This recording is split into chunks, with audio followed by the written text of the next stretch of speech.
When we're looking specifically at first-person shooters and the craft of making them and the design behind it, I think the thing that most teams that make first-person shooters, it's the fundamentals are very difficult, and we take them for granted, and there's no language for it.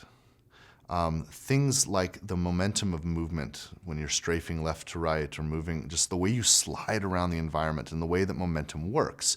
We don't have a language and there's no, shared algorithms for this yet.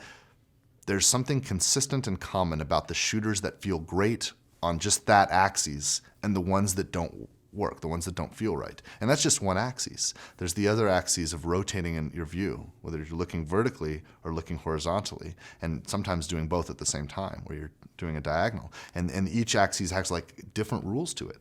And these algorithms, again, there's not a common shared algorithm, yet there is something consistent and accurate about all of the shooters that feel good. And we've derived the right answer through iteration, and that then leads to expertise. And there's a handful of us that know it.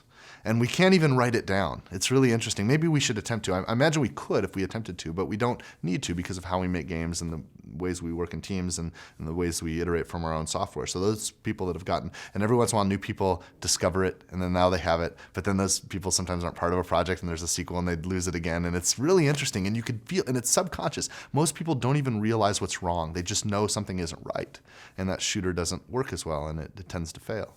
But those fundamentals are, it's a dear friend of mine, Cliff Blazinski. We talk about these fundamentals from time to time, and very early on, one of the things that impressed me was I knew that he got it.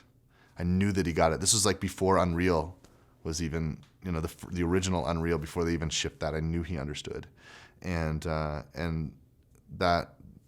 You can feel it in all of the games that Epic's made. There's something about like the gravity of, when you're using a joystick as opposed to a mouse, how to deal with the gravity of inertia and the rotations. And, it's so subtle, but so important. Those fundamentals, they will make or break you.